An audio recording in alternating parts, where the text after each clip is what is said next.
I stood outside the glass doors of a five-star hotel I built with my own hands, watching my sister plant herself in the entrance like I was a stranger begging to get in. She laughed loud enough for the valet to hear and said I couldn't afford to step inside. Then my mom leaned in close, her perfume sharp as a warning, and whispered that I shouldn't embarrass the family tonight. In that moment, it didn't just sting, it split something old open, because 10 years ago they told me I'd never be more than service staff, and somehow they still believed it. They had no idea I owned the entire building, every suite, every chandelier, every fork on every table. I could have walked away and let them keep their story. But the door swung again, and my security chief headed straight toward us. And that's when I realized something ugly and true. Family blindness costs dearly. My name is Blaze Kincaid. I'm not telling you this to look powerful. I'm telling you because it hurt, and because I know I'm not the only one who's been dismissed by the people who were supposed to see me. Before I share the rest, I'd love to know you're here with me. Comment hi or tell me where you're watching from. Sometimes knowing someone is listening makes it easier to finally say the hard parts out loud. Thank you. And if you can please subscribe, not for algorithms, but because stories like mine get buried when they're told quietly. Your support helps me keep speaking, especially after a night like that. And now, let me tell you everything. When my mom texted me that morning, it wasn't long or dramatic, just the kind of message that pretends to be practical while it cuts. Don't come to your father's birthday. It's at the Opaline. You can't afford it. Don't embarrass the family. I stared at the screen until the words stopped looking like English and started looking like a verdict. I didn't answer. Not because I didn't have a response, but because I knew the script. If I argued, I'd be making it about me. If I begged, I'd be proving her point. If I stayed silent, she'd tell everyone I was ashamed. There was no winning inside the story she liked to tell about me. So I just put my phone face down on my desk and let the quiet sit there like a weight. Outside my window, Brickell was already awake in that polished, expensive way. Glass towers catching the sun, people in crisp clothes moving fast with coffee in hand, the kind of morning that smells like ambition and air conditioning. Down below, the Opaline Tower rose the way it always did, clean lines, pale stone-tinted glass, and a presence that didn't have to announce itself. The Opaline Miami took up the heart of it, luxury suites stacked like secrets, a sky lounge that always felt one breath away from the clouds, fine dining tucked behind doors heavy enough to make you lower your voice without being asked. The floors above held office space that companies fought over, the floors below held restaurants and retail that moved money all day long.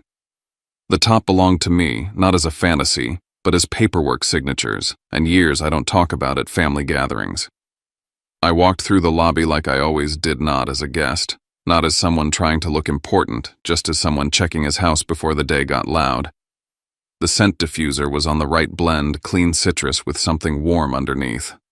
The marble underfoot was cool and seamless, the kind of stone you only notice when it's wrong. The light through the atrium skylight hit the chandeliers at an angle that made the crystals flash like small, controlled lightning. Staff stood the way we trained them to stand, present without hovering, attentive without fear. I could tell who was new by how they held their shoulders and who had been here long enough to understand that hospitality isn't servitude, it's standards. I've always found it bitterly funny that my father used to spit the word service like it meant beneath, while I've built an entire empire on doing it better than anyone. To my family, I'm still the kid who walked away from the respectable path. The kid who left the safe accounting firm with its beige carpet and cheap coffee and predictable promotions. The kid who chose hotels, restaurants, guest experience, the work they like to romanticize when they're being catered to, and insult when someone chooses it as a life. They never watched me work. They never asked what I was building. They decided what my choices meant and called it truth. 10 years ago, I was sitting at our dining room table, the kind of table that holds a family together until it becomes the place where they break you down. My father's voice had filled the room like he owned the air. He told me no son of his was going to spend a life waiting on people. My mom didn't yell. She didn't have to. She looked at me the way you look at a bill you didn't expect, the way you look at something inconvenient that might ruin the picture. Harper was already smirking because Harper learned early that being the favorite meant joining the crowd, not questioning it. I didn't raise my voice. I didn't plead my case like it was a debate. I just stood up, swallowed whatever was burning in my throat, and left. That was the moment I stopped asking permission to become myself. Back in the present, the first meeting on my calendar had nothing to do with family and everything to do with control. Expansion plans, staffing models, brand integrity, capital allocation. Numbers big enough to make people nervous and details small enough to ruin you if you ignore them. My team moved through slides that would have sounded like science fiction to the version of me my parents still imagine. The Opaline Hospitality Group wasn't a dream anymore. It was a machine. It was 32 countries of relationships and contracts and promises that had to be kept. It was a reputation you don't buy with money, you buy with consistency. I signed off on a major operational expansion without a speech because the truth is, my job is rarely cinematic. It's mostly discipline. But even in that meeting, the day had a private edge. One of the line items was a banking partner review, and I didn't need to scroll far to see Connor's world sitting inside my world like a smaller fish in a larger tank.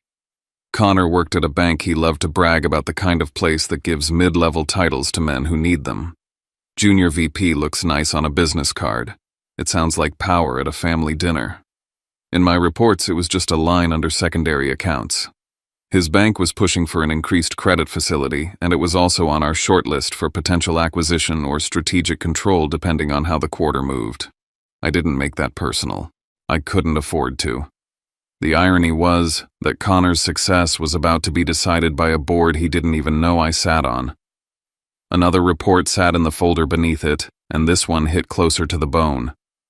A leasing negotiation inside Opaline Tower. Harper's firm was trying to secure a floor. Not the penthouse, not the executive levels, just a mid-tier space with the right address to impress clients. Their financials were thin. The margin wasn't there. They were trying to punch above their weight because Harper's whole life has been a performance of belonging. And here was the part that almost made me laugh out loud in the middle of a serious meeting. My family's image, the thing they worship, was literally being propped up by my building, my staff, my systems, my risk. By late morning, I had the envelope in my hand. It was simple, no bow, no dramatic reveal. Inside were deed documents for a Santa Barbara coastal property held under one of my Opaline entities. A real asset. A real gift, not a symbolic one. It was the softest weapon I owned because it was both kindness and proof. It said I'm still your son even after everything, but it also said you don't get to pretend you made me. I wasn't going to bring it to buy love. I was going to bring it because I refused to let their cruelty turn me into someone smaller than I am. That's when I opened the internal schedule for the evening and felt the first cold twist of the day. It wasn't labeled Richard Kincaid birthday dinner. It was listed as Skyline level private event. Security flagged, restricted access, VIP elevator scheduling, special instructions. That wasn't just a family dinner. That was a stage, a curated display, a social transaction disguised as celebration. And suddenly my mom's text made a different kind of sense. She wasn't just worried I'd embarrass the family. She was worried I'd ruin the story she planned to sell. I sat back in my chair and let the pieces settle into place. If the night was a performance, then my presence wasn't a problem because of who I was. It was a problem because of what I represented. The truth. And truth doesn't fit neatly into a script built on appearances. I didn't decide to show up as a son walking into a birthday dinner. I decided to show up as the owner walking into his own building through the front doors in full view, because whoever was truly afraid of me being seen had earned that fear. I picked up my phone, saw my mother's message again, and asked myself one question that wouldn't leave me alone. Who exactly was trying so hard to keep me outside, and what were they protecting? By noon, the tower felt like it was holding its breath. Not because we weren't busy, we were always busy, but because I could feel the tension moving through small systems the way a building tells you when something is off. Event staff checked radios twice. Concierge reviewed lists more carefully. The VIP elevator schedule was being treated like a state secret. The kind of energy you get when people think someone important is watching. Someone was. It was me. I called Tasha Nguyen up to the executive office and asked for the Skyline level dossier. Tasha didn't blink the way new employees do when they're nervous. She'd been with Opaline long enough to understand that the calm questions are usually the ones that matter most. She placed the packet in front of me and walked me through the highlights without adding opinion. Guest list, special requests, privacy requirements, seating plan. A note about family-only access to certain corridors. A note about staff being instructed not to discuss the event with unapproved attendees. Even the language was telling. Not non-guests. Not unauthorized personnel. Unapproved attendees. Like my mother was running a velvet rope club inside my own property. I scanned the names and felt the shape of the evening get sharper. Miles Sutter, a law partner whose firm leased space in one of my other buildings and had been circling a bigger deal. Mr. Keating from the bank, someone who'd tried to get on my calendar more times than I could count, always with a quick opportunity and a tone that assumed I owed him access. The Whitmore's old money Miami, the kind of family that doesn't ask for things directly, they just let silence imply entitlement. These weren't random friends coming to sing happy birthday. This was a collection of social leverage. My mother had assembled a room designed to impress itself. I didn't say that out loud. I just closed the file and asked one more question. Any special instructions about the entrance? Tasha hesitated for half a second, then told me the truth. The family requested tighter control at the front doors. They wanted the vibe of exclusivity from the moment guests arrived. They wanted staff to defer to a family point of contact for any situations. I didn't need her to tell me who that point of contact was. I could practically hear Harper's voice, already sharp and smug, treating the lobby like her private runway. From there, I went down to the fine dining kitchen. Chef Elena Marquez was plating test bites with the kind of focus that makes you respect silence. Elena didn't care about my last name. She cared about whether the food told the story it was supposed to tell. She handed me the tasting menu with ink marks already on it, and we walked through it the way we always did, like two people building an experience rather than selling a meal. I suggested one adjustment, a small shift in pacing, not because I wanted control, but because I knew what the night needed. A menu can calm a room or agitate it. It can soften egos or sharpen them. Tonight was going to have enough sharp edges without the food adding more. The staff watched without staring, but I could feel their attention, not because they were curious, but because they cared.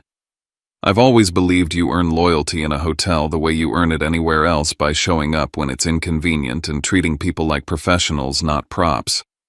My father used to think hospitality was about being beneath someone. In this kitchen, it was clear it was about being excellent. That difference matters.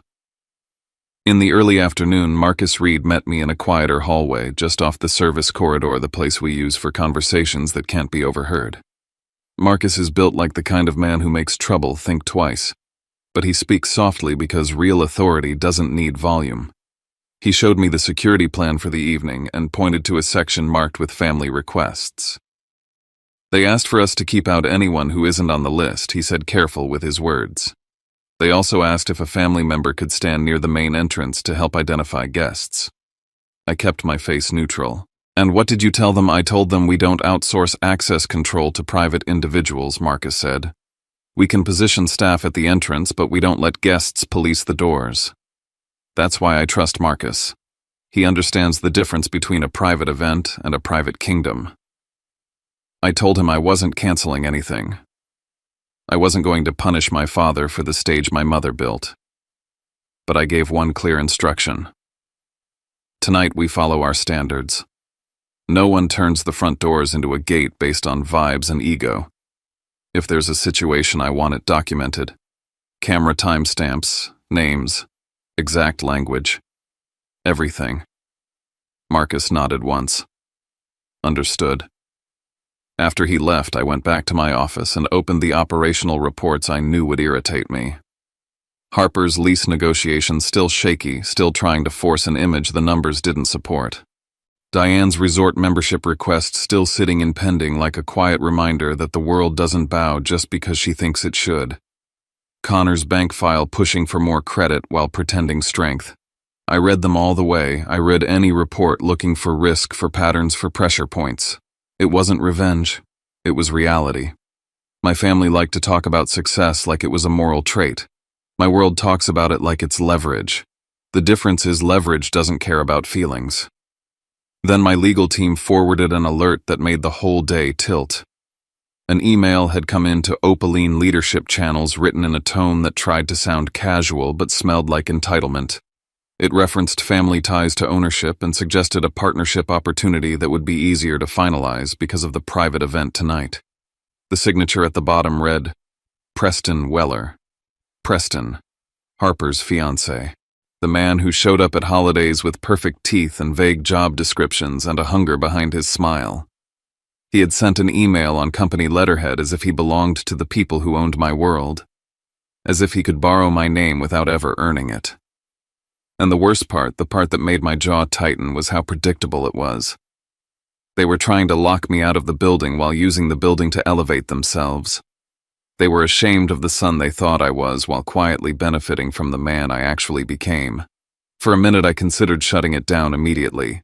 One call to Legal, one instruction to blacklist Preston from any internal communications, one update to security that would keep him away from restricted areas.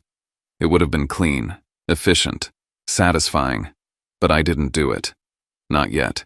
Because I wanted to see who would say what when they thought they still controlled the room. I wanted to watch the mask slip in real time. I wanted Harper and my mother to experience what it feels like when the story you've been telling collapses under the weight of the truth. So I filed the email. I saved the metadata. I made sure it could be referenced later without debate. Then I texted Marcus one sentence that would set the night in motion. I'm coming through the front doors tonight like any guest. No private elevator. I want to see who tries to block the entrance and who's behind it. He replied almost immediately. Understood. We'll be ready. By late afternoon, the sun dropped lower over Betrayal, turning the glass outside into a mirror that made the city look like it was watching itself. Somewhere inside my mother's head, she was rehearsing her whispers. Somewhere inside Harper's head, she was rehearsing her laugh. Somewhere inside my father's evening, he was probably just hoping for a good dinner without realizing he was the excuse for a negotiation of status. And here I was holding a simple envelope with a deed in it, standing in the center of the machine I built, choosing the hardest kind of honesty. I wasn't going to storm in as a king, I was going to walk in as myself. And if they tried to stop me, they would do it in front of the very people they were desperate to impress. By late afternoon, Betrayal looked like it had been polished for the evening. The glass buildings caught the sun and threw it back in clean, bright angles. On the street below my office, black SUVs rolled up to curbs like they belonged there. Men in pressed shirts and women in sharp dresses moved with purpose, the kind of purpose that comes from being watched and wanting to look like you deserve it. From where I sat, the city felt calm, but the tower didn't. The Opaline never did when something was about to happen. I stayed in my office longer than I needed to. Not because I was afraid to go downstairs, but because there are moments you can feel coming like weather, and once you step into them, you don't get to pretend you didn't know. The envelope sat on my desk in front of me, plain and unassuming. It held more truth than my family had given me in a decade. I opened an old folder on my laptop, one I hadn't touched in months. Inside was a copy of the email I'd sent the day I left home. I didn't reread every line. I didn't need to. I remembered the tone. It wasn't dramatic, it wasn't angry. It was me younger trying to be reasonable with people who mistook control for love. I'd asked for one thing simple enough to fit in a sentence: respect. Not applause, not money, not approval. Just respect for the fact that I was choosing my own life. They never answered that email in any real way. My mom sent a short reply about how I was making a mistake. My father didn't reply at all. Harper made jokes about it at Thanksgiving like it was a story about someone else. After that, I stopped offering explanations. If you have to convince people you're worth basic dignity, you end up shrinking yourself just to keep the peace. I'd done enough of that. Tonight wasn't about revenge. I kept repeating that to myself as I closed the folder. Revenge is loud. It's messy. It wants an audience. What I wanted was quieter and more final. I wanted the humiliation to stop. I wanted the pattern to end. I wanted to walk into a room without being treated like I was begging for a chair that didn't belong to me. I picked up the envelope again and checked the documents one more time, not because I doubted my team, but because I needed to feel the certainty in my hands. The deed for the Santa Barbara property was clean. The legal entity was correct. The signatures were correct.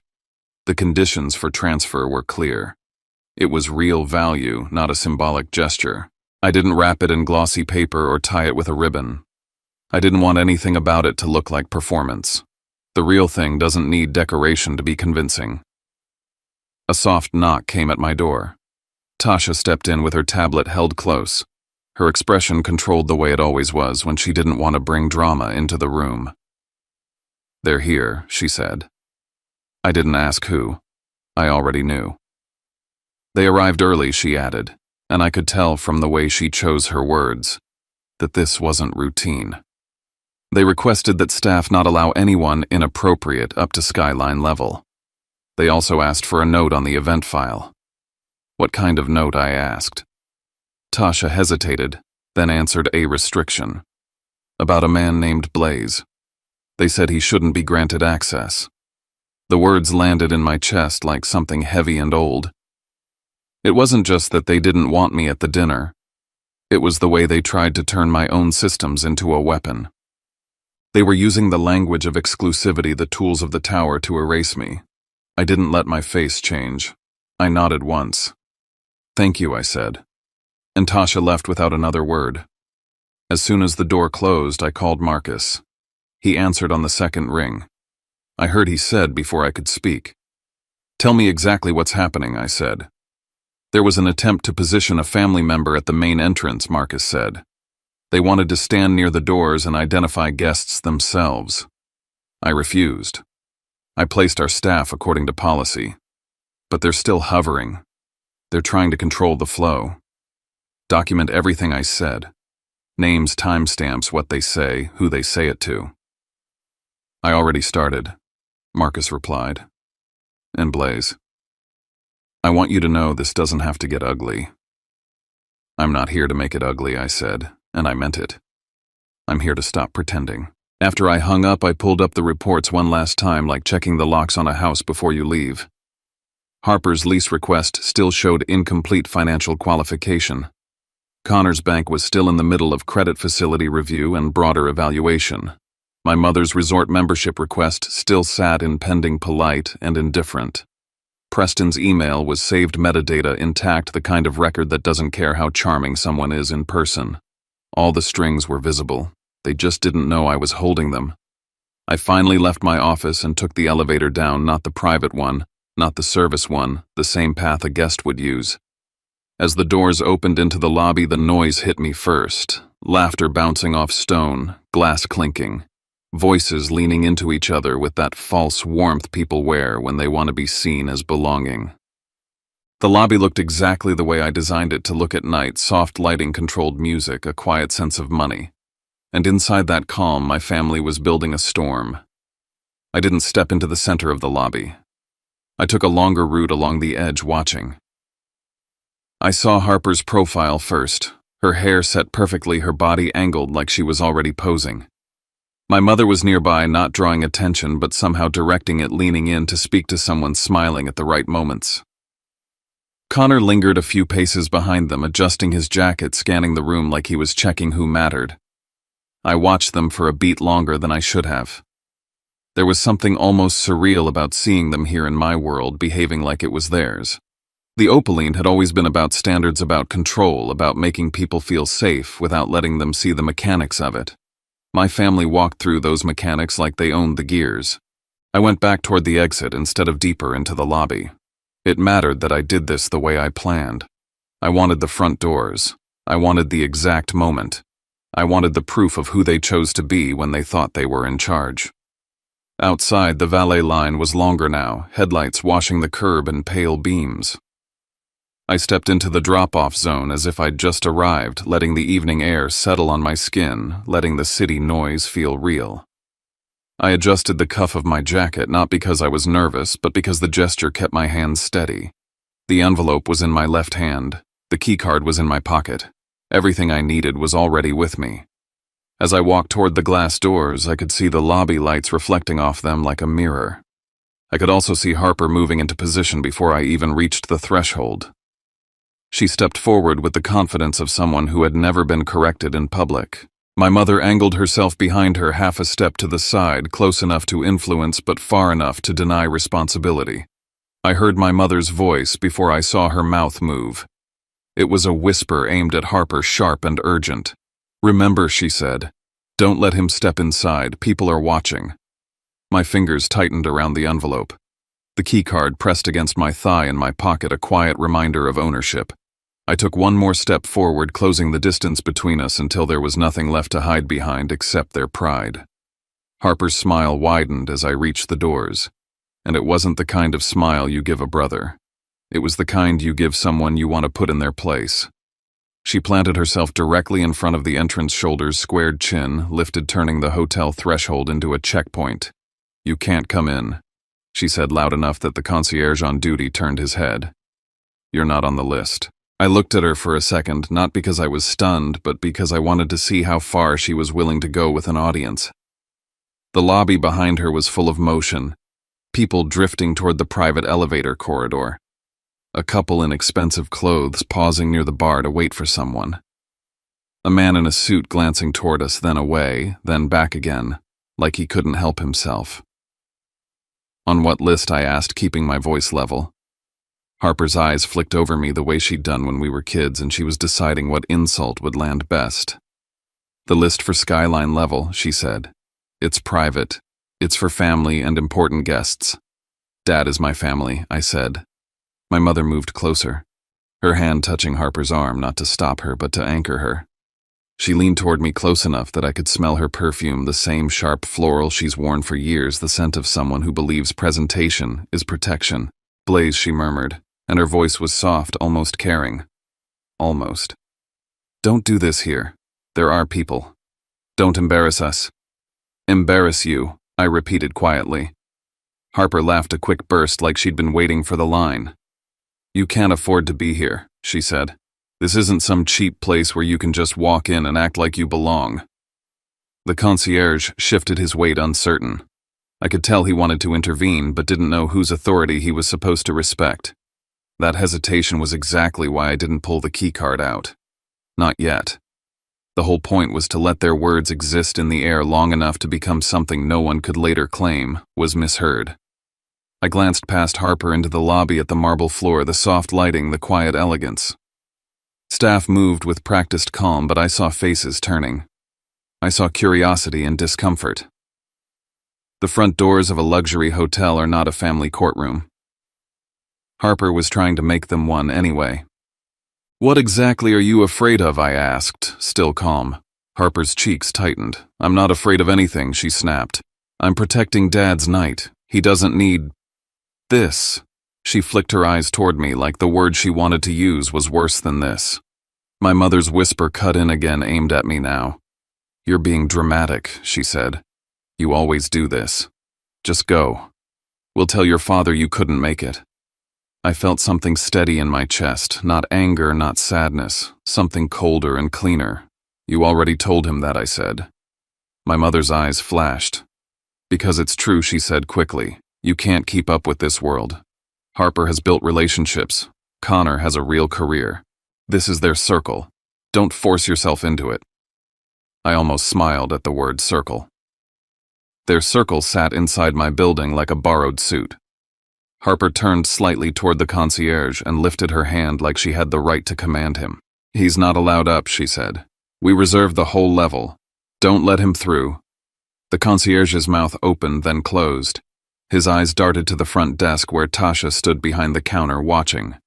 Tasha's expression didn't change, but her gaze held something firm, like she was waiting for the right moment to step in without breaking policy. I let Harper keep talking. Every second she spoke was another second of documentation, another second of her choosing cruelty in public. Camera lenses above us blinked red, recording without emotion. The valet line behind me continued.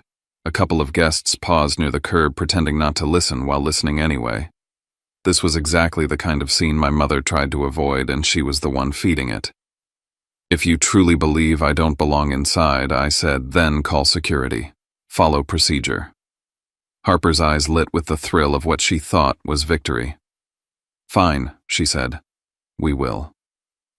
She reached for her phone. My mother's hand tightened on Harper's arm and she leaned in again, whispering fast. "Don't let him make a scene," she said. "People are watching." "They're watching because you're doing this," I said, and my mother's face tightened as if I'd slapped her. Before Harper could dial, Connor appeared at the edge of the lobby, moving quickly, irritation already on his face, like he'd been dragged away from something he considered important. He stepped through the crowd with that puffed-up confidence he saves for places where he thinks he's above others.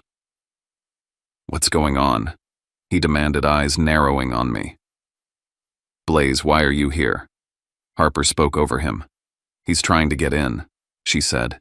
"He's not on the list." Connor's gaze flicked over my clothes, my posture, the envelope in my hand, like he was building an argument out of surface details.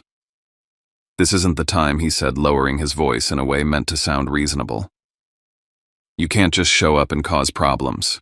There are important people up there." "Right," I said. "Important." My mother seized the opening Connor gave her. "Connor is right," she said. "Please. Just leave. Don't humiliate your father on his birthday." "Humiliate him," I repeated again, slow. Harper's voice sharpened. "You're acting like a victim," she said. "Nobody invited you. Nobody wants you here."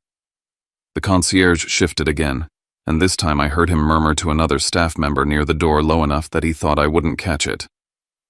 "The family said not to allow a man named Blay up to skyline level," he said, sounding uneasy. My stomach didn't drop. It settled. That single sentence confirmed everything. They hadn't just decided at the door to block me. They'd planned it. They'd used the event file, the internal notes, the language of exclusivity to preemptively erase me. I looked at my mother.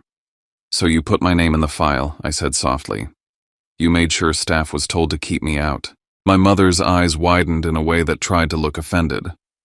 "Don't be ridiculous," she said. "This is about protecting the family." Harper's mouth tightened.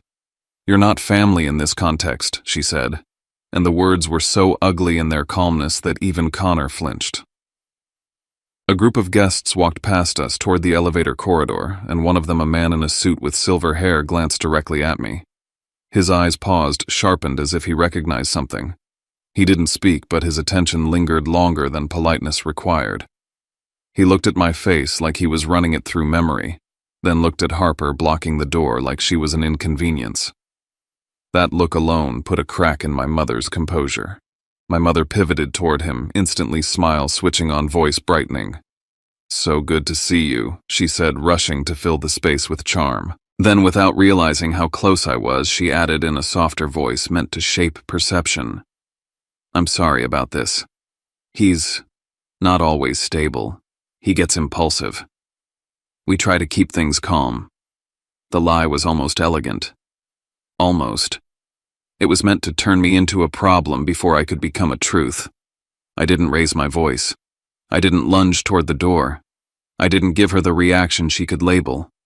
I just looked at Harper, and then at Connor, and then back at my mother. "Call the security chief," I said. Harper's laugh came out again, sharp and satisfied. "Oh, I will," she said, fingers already tapping. Connor leaned forward as if he might snatch the phone, desperate to manage the optics. My mother whispered again, frantic now. "Don't let him do this."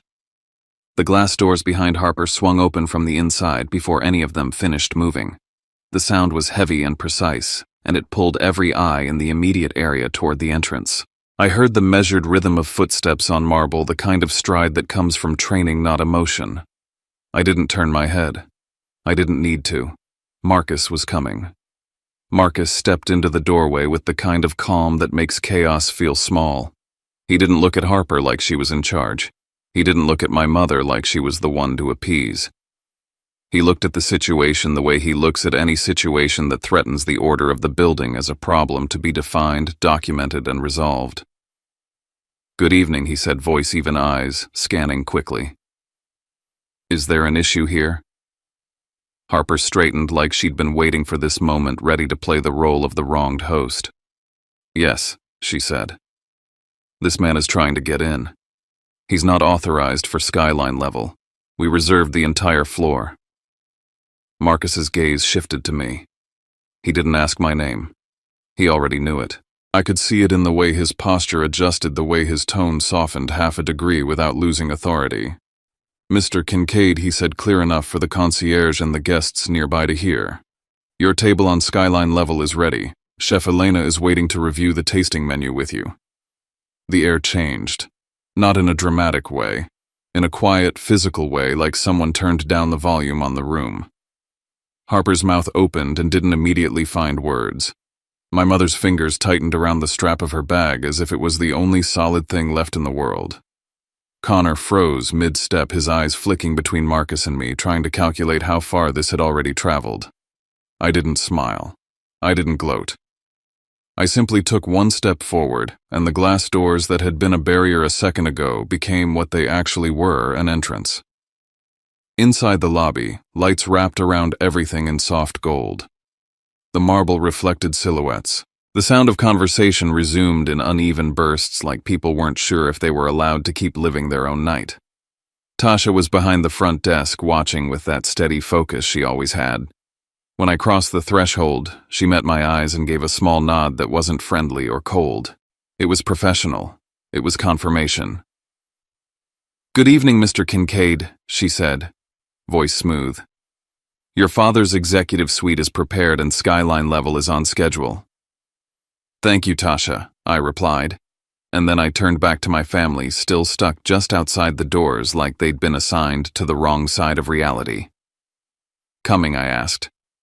One word. Not an argument. Not a speech. A simple question that forced them to choose in front of the concierge, in front of the guests, checking in front of the people drifting toward the private elevator corridor. They could follow me or stand there and look like they were afraid to. Connor found his voice first, and it came out in the controlled tone he uses when he wants to sound like a mediator. "Okay," he said quickly, stepping inside as if that had been his plan all along. "This is obviously a misunderstanding. Let's just keep this private." My mother rushed to agree with him. "Yes," she said, leaning in close to me as we moved. "Blaze, please. Don't make this bigger than it needs to be. Your father's night. It got big when you tried to keep me out," I said quietly, not looking at her. Harper followed last, her heels clicking too sharply on the marble, her eyes darting to staff faces, checking for judgment. She was used to being the one people catered to. She wasn't used to being watched like she might be the problem. Marcus moved alongside us, slightly behind my shoulder in the way he always does when he's giving me space while still controlling the perimeter. The concierge's relief was visible. He finally knew which authority mattered. I noticed the camera above the doors, the small red indicator light, steady and indifferent. Everything that had just been said was now a fact, not a story. We headed toward the VIP elevator area. I didn't take the private back route. I wanted the lobby to see us pass through, wanted the building itself to witness the correction. My mother kept murmuring, trying to sew the night back together with words. "We didn't know," she said. "You never told us. You can't blame us for not—" "I'm not blaming you for not knowing," I said, still calm. "I'm blaming you for the way you treated me when you thought you did know." Connor tried to step closer to Marcus, lowering his voice as if he could negotiate the laws of optics. "Listen," he said, a little too friendly. "Maybe we can keep this from becoming a thing. You know how people talk." Marcus didn't respond the way Connor expected. He didn't smile back. He didn't reassure him. He simply said, "Sir, we follow policy." The word "sir" landed on Connor like an insult. In his mind, he was the one who deserved that respect. In Marcus's world, respect was assigned by role and behavior, not by ego. As we approached the elevator corridor, the doors to the main entrance slid open again behind us, and a small group came in, the kind of group that carries itself like it expects the room to adjust. One of the men in the lead was older, silver-haired, with a confidence that looked practiced. Another was younger, sharper, the kind of polished attorney look that turns casual into weapon. They saw me and slowed. "Mr. Kincaid," the older man said, and the way he said it made my mother's spine go stiff. "Keating." We've been trying to get 10 minutes on your calendar for months." My mother's face turned toward him so fast it was almost comical. "Keating," she echoed like she was trying to place the name in the version of the world where she was still in control. Mr. Keating didn't even glance at her. His attention stayed on me. "I had no idea you were connected to this event," he continued, voice warm with opportunity. "If you have a moment tonight, I'd like to revisit our credit facility proposal." Connor's throat bobbed. He stepped half a pace forward, trying to attach himself to the conversation. "Keating," he said too loud. "Connor Hale." We've met. Keating's eyes flicked to Connor for a fraction of a second. "Hale," he said, and the tone carried the faintest edge of recognition, not the kind Connor wanted. "How's your bank holding up with that review? I heard there are still questions around your liquidity position." Connor's face changed just for a second, the mask slipping. "It's fine," he said too quick. "We're fine." Keating nodded as if he didn't believe him. Then his gaze returned to me and he smiled again like we were in the middle of a perfectly normal day. The message was clear even if he didn't intend it, as one Connor's status was not the status Connor sold at dinner tables. The younger man beside Keating leaned in slightly. Miles Sutter, he introduced himself, offering his hand with practiced ease. "We've been hoping to speak with you about expanding our footprint. Your properties have become difficult to access." "I imagine they have," I said, shaking his hand. I didn't need to look at my mother to feel her stomach drop. These were her important people. These were the names she'd been collecting like trophies. And here they were speaking to me like I was the center of the room, because in the only language they truly respected, I was. Harper's lips parted as if she wanted to say something, maybe to claim connection, maybe to rewrite the moment. But she hesitated because she didn't know what version of herself would survive in this room anymore. We reached the elevator. I pulled the keycard out of my pocket and the reader flashed green immediately. No hesitation. No beep of refusal. The doors slid open like they'd been waiting for me all day. As we stepped in, Harper finally snapped out of her silence. I told them, she blurted, voice high. "I told them not to let you up. I specifically said your name." The admission hung in the elevator like smoke. My mother's head whipped toward her. "Harper," she hissed. Harper pressed on anyway, panicked now, trying to defend what couldn't be defended. "Because you said he couldn't come," she said to my mother. "You said not to let him in." Connor's eyes widened and he looked at me like he'd just realized we weren't arguing about feelings anymore. We were arguing about actions, logged actions, recorded words. A direct attempt to manipulate access inside a luxury tower. I didn't respond. I didn't need to. The keycard in my hand was the answer. The elevator began to rise, smooth and silent. Through the glass panel, the lobby fell away below us, the people becoming smaller, the noise fading into a distant hum. Halfway up, Marcus's phone buzzed. He glanced down, then back at me. "Update," he said quietly. I watched his face as he read, and I felt my chest tighten in that calm, controlled way it does when I see a line being crossed. "There's a man named Preston Weller." Marcus continued. "He's requesting access to a restricted area. He claims he has authorization from the family." Harper's breath caught. My mother's fingers dug into her own palm. Connor looked like he wanted the elevator to stop so he could escape. I stared at the indicator above the doors as the numbers climbed, and I understood something with sudden clarity. They weren't going to accept the correction. They were going to fight for the story they wanted, even if it meant grabbing at power inside my building with both hands. Skyline level always felt different. The air was cooler up there, filtered and clean, and the lighting was designed to make people feel like they'd stepped into a place where ordinary rules didn't apply. Soft walls, thick carpet art chosen to look effortless. A quiet soundtrack that made you speak in lower tones without thinking. It was a level built for privacy, but privacy doesn't mean lawlessness. That was the part my family never understood. The elevator doors opened into the VIP lounge, and the first thing I noticed was how quickly faces tried to rearrange themselves. Staff recognized me immediately, their posture shifting into that respectful readiness I'd earned from them over years. Guests recognized my family too, and their eyes did what eyes always do in rooms like this. They measured, they categorized, They decided who mattered. My mother moved fast, as if speed could fix what had already been seen. She stepped close to me, her voice dropping to a plea that tried to sound maternal. "Blaze," she said, "please. Not here. Your father's friends, people in this room, if they hear. You don't understand what this could do to us. To us. Not to him. Not to the birthday. Not to family. To the image she'd carried like a shield." Harper stood behind her with a smile that didn't reach her eyes, the kind of smile people wear when their world is tilting and they're trying to act like it's still upright. "We're proud of you," she said too quickly. "We always have been. This is amazing. We just didn't know." Connor drifted toward Marcus as if they were equals, as if he could whisper a deal into existence. He lowered his voice. "Listen," he said, and I caught the tone, that familiar mix of charm and pressure. "Maybe we can keep this contained. You know how these places operate. There's discretion." Marcus didn't nod. He didn't lean in. He stayed professional, his gaze steady. "We document incidents," he said. "That's our discretion." Connor's smile tightened, then faded. I watched all of them for a beat, absorbing the pattern. My mother trying to shrink the truth into a private inconvenience. Harper trying to paste a new storyline over the old one without admitting she'd been the blade at the door. Connor trying to negotiate with staff like the tower was a lounge he could talk his way through.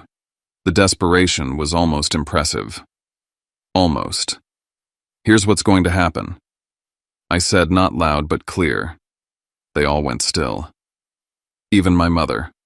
"We are not arguing in the lobby," I continued, keeping my voice level. "We are not creating a scene for staff and guests. But we are also not pretending what happened didn't happen."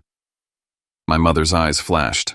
"Blaze, I'm not finished," I said, and the firmness surprised even me. Not because I hadn't felt it before, but because I'd never used it on her. I turned slightly to Marcus.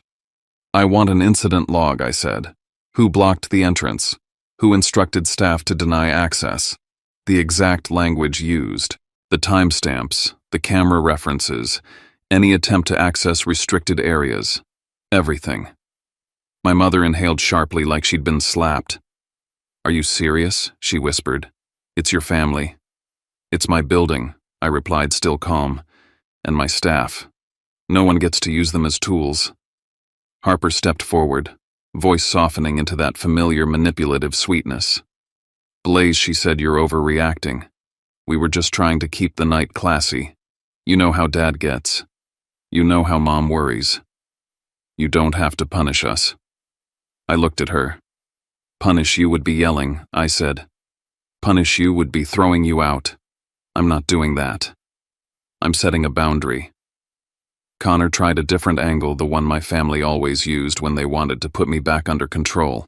"If you do this," he said, voice low, "you're going to affect the family's reputation. You're going to hurt your father. People will talk. You'll look vindictive." Vindictive. The word was almost funny, coming from a man who'd stood there while my sister laughed at me like I was dirt on the curb. Before I could respond, a staff member approached Marcus and spoke quietly into his ear. Marcus's expression didn't change, but his eyes sharpened as he listened. Then he looked at me. "He's here," Marcus said. Preston Weller appeared at the end of the corridor like he'd been waiting for his cue. He had that polished confidence that plays well in photographs, hair-perfect suit, expensive smile, ready. He walked toward us with his hands open in a gesture meant to disarm, as if he was doing everyone a favor by showing up. "Blaze," he said, like we were friends. "Good to see you. Listen, I think there's been a misunderstanding downstairs. I'm just trying to make sure everything goes smoothly. There are some people here tonight who could really help our family, and we don't want any unnecessary tension." Our family. The nerve of it landed like heat behind my eyes, but I kept my face neutral.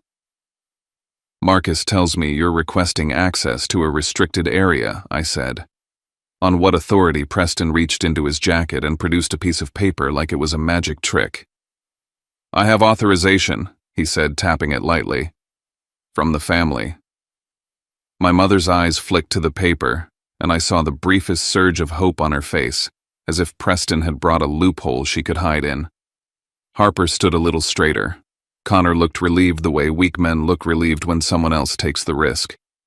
I didn't take the paper. From which person, I asked, and for what scope? Preston chuckled as if I was being unnecessarily formal. Come on, he said. It's just access for a few minutes.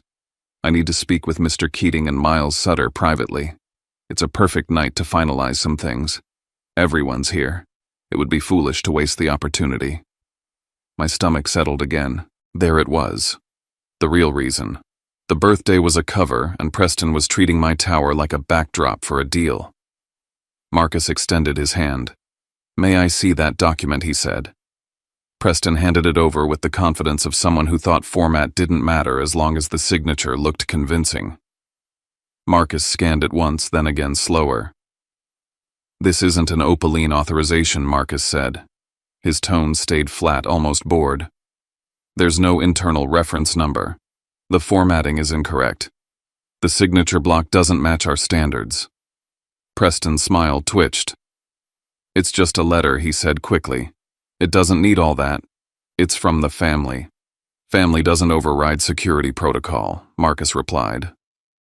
A couple of guests nearby slowed, pretending not to listen. One of them, a woman with the kind of jewelry that announces old money without trying, tilted her head toward Harper. The room's attention began to pivot, subtle but undeniable. Harper jumped in too fast. He's with us, she said. Preston is with us. He needs to handle something. We promised what I asked, and my voice was still calm, but it cut through her sentence like a blade. Harper's cheeks flushed. She glanced toward the corridor that led into the main dining space where the party was happening, where the Whitmores and Keating and Sutter were gathering around glasses and laughter. She was thinking about what she'd said to them earlier, what she'd hinted, what she'd sold. One of the guests, a man with a quiet, authoritative air, turned toward us. Harper, he said, voice polite and sharp. You mentioned earlier that you could help expedite that resort membership. Was that not accurate? Harper's mouth opened, then closed. My mother's eyes widened in panic. I felt the ground shift under their story. Harper had promised something she didn't have. Preston had walked in expecting the tower to bend because he was marrying into a last name.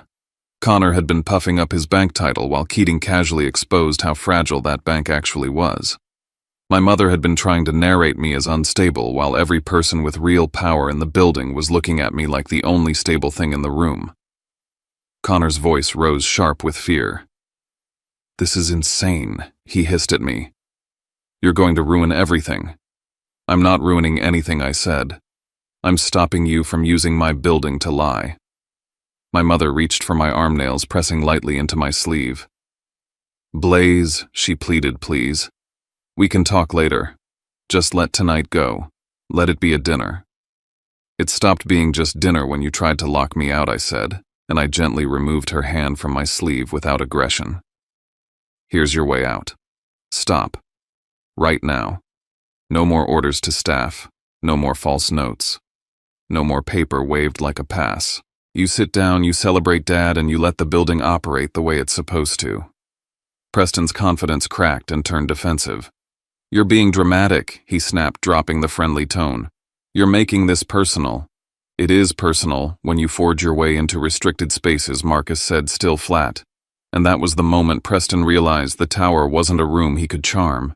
It was a system. I didn't expose everything I knew. I didn't mention the email yet, the one stored with metadata and timestamps. I didn't mention the lease file or the membership request or the bank review in detail. I didn't have to. The threat of consequences was already visible in their eyes, because they could feel how much of their lives depended on things they didn't control. Marcus's phone buzzed again. He glanced down, then looked at me, expression steady. Update from operations, he said quietly. The lease request and the bank review are both nearing decision points. I felt the choice settle into my hands like weight. I could close the door on them right now in the same building where they tried to close the door on me. I could let the system deliver consequences instantly and watch them collapse in public. Or I could hold it, wait for the moment when the truth would land where it mattered most, in front of my father, in the room they'd built to prove their worth. I looked past them toward the dining room entrance. I could hear faint laughter, the clink of glasses, my father's booming voice in the distance, unaware that his birthday had become a battlefield. And I decided I wasn't going to waste the perfect moment. I walked from the Skyline Lounge into the dining room without announcing myself, and the room shifted anyway. Staff straightened as if a current ran through them, and more than one person said my name, like it was routine, like I belonged here because I did.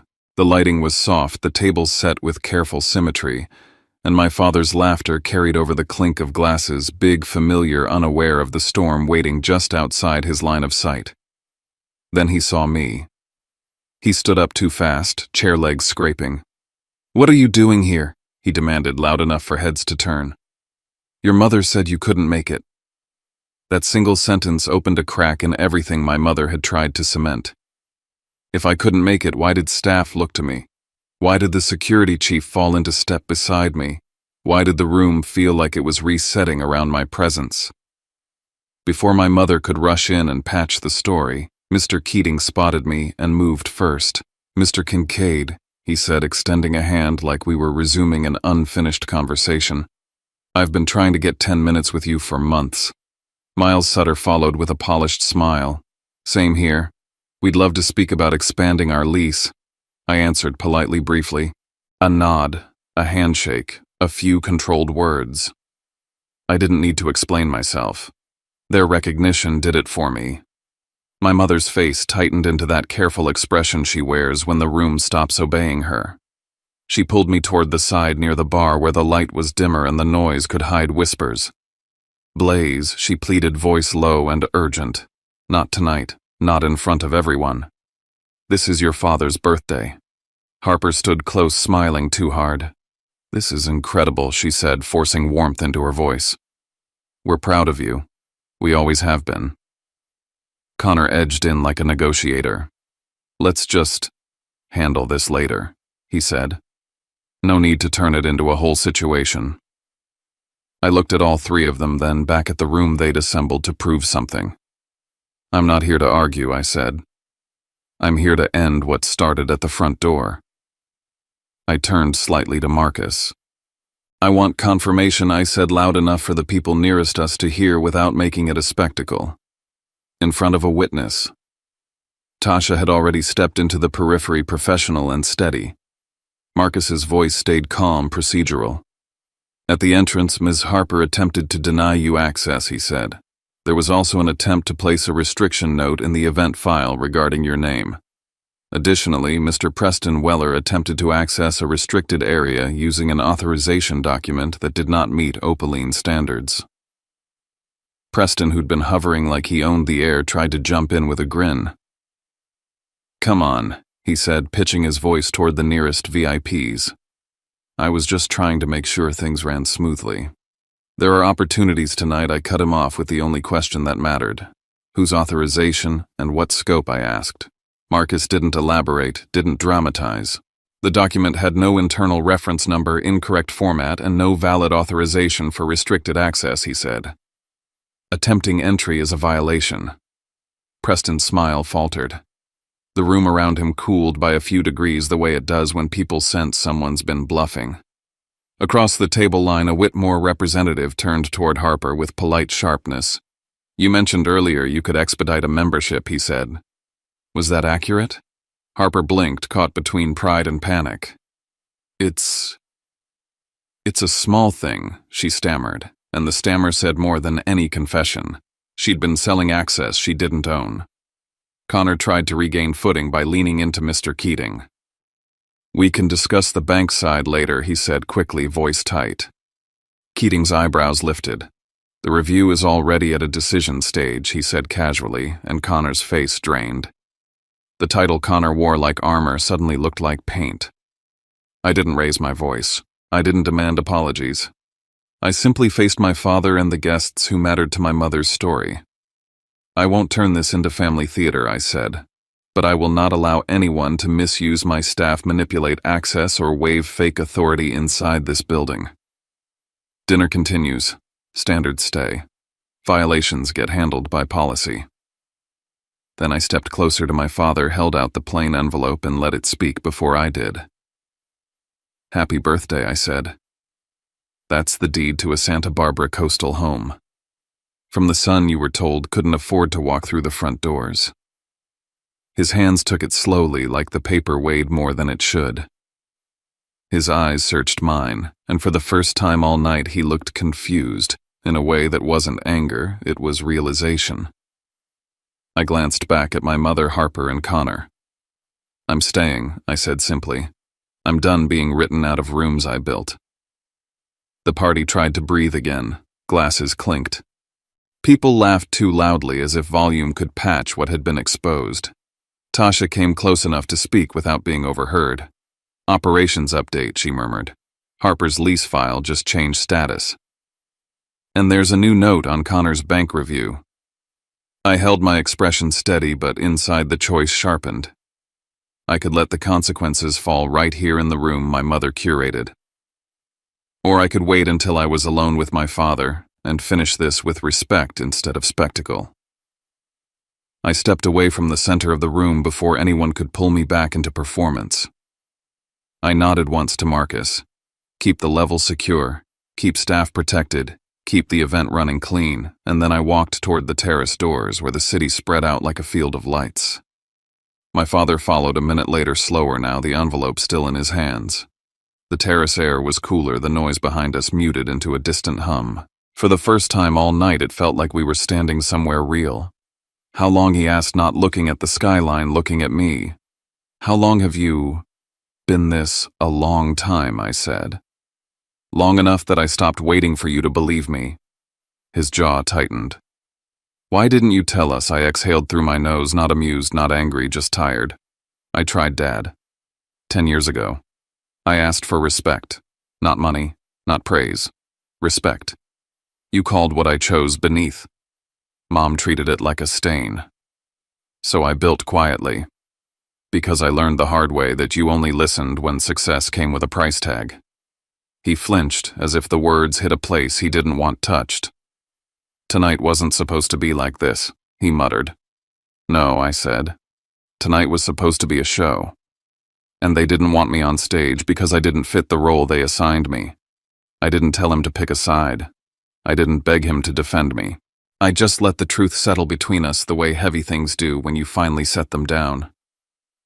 After a moment, I went back inside, not to the party, but to the executive office on the level where the building's decisions lived. Tasha was there with her tablet, Marcus nearby. "No drama, just work."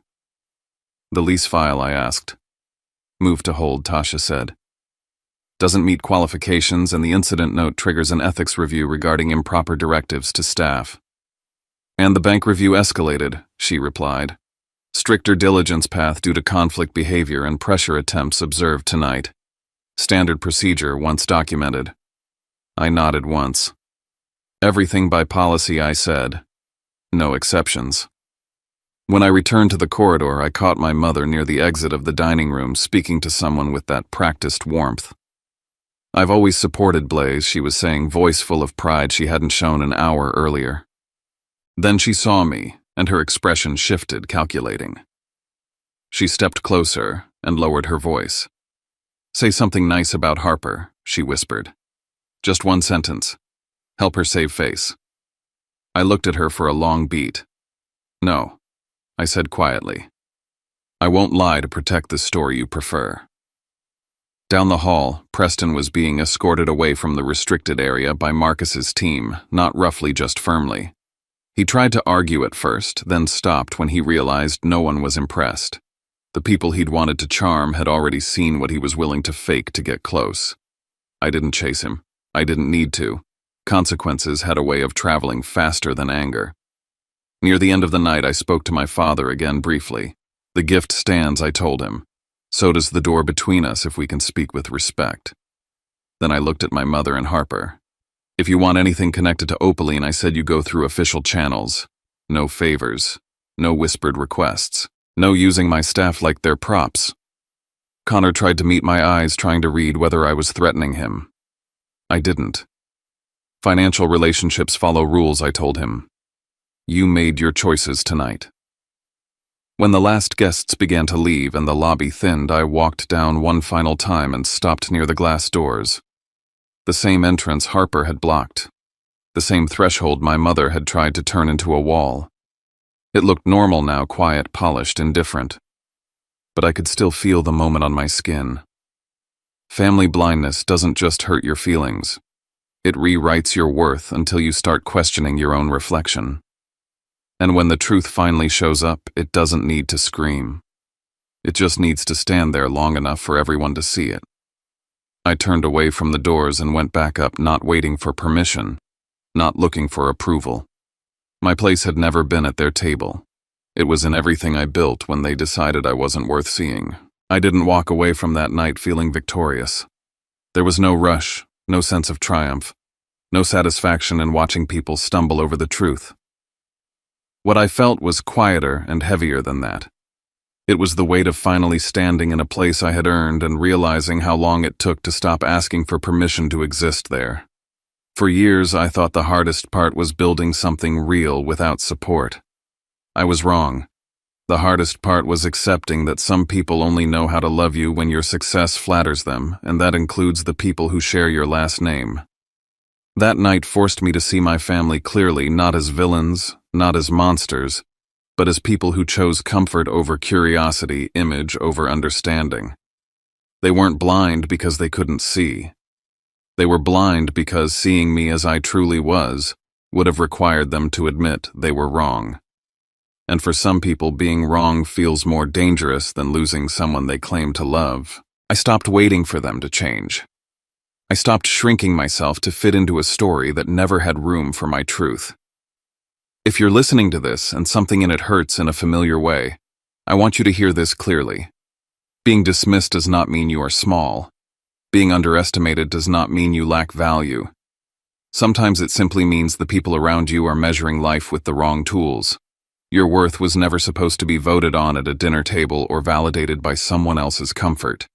It lives in the work you do when no one is clapping in the standards you hold, when no one is watching in the quiet discipline it takes to keep going after you've been told directly or indirectly that you don't belong. I know what it's like to stay silent for years just to keep the peace. I know what it's like to let people believe a version of you that's easier for them to digest. And I know how terrifying it feels to finally step into the light and risk being misunderstood all over again. But here's the truth I learned the hard way. Silence doesn't protect you. It just delays the moment when reality shows up anyway. And when it does, it shows up on its own terms. I didn't tell this story to shame anyone. I told it because too many people are walking around carrying invisible wounds caused by the very people who should have been their first supporters. I told it because family blindness is rarely loud. It's quiet, polite, wrapped in concern and tradition and expectations. And because of that, it's easy to internalize. Easy to believe maybe you really are the problem. You're not. If this story resonated with you, if you've ever been made to feel like your dreams were too small, too strange, or too embarrassing for the people closest to you, I want you to know you're not alone. And before you move on, I'd love to know you were here with me. Leave a comment. Say hi, say listening, or tell me where you're watching from. Sometimes the simple act of being seen by one another is how healing starts. If you haven't already, consider subscribing. Not because I'm chasing numbers, but because stories like this don't get told unless someone is willing to listen. Subscribing means you're choosing honesty over polished substance over noise. It helps this space remain a place where real experiences aren't buried under pretending everything is fine. Thank you for staying until the end. Thank you for listening without judgment. And most of all, thank you for giving your time to a story that wasn't easy to tell. Wherever you are right now, whatever you're building quietly while others doubt you, keep going. One day you won't need to explain yourself. You'll simply walk through the door.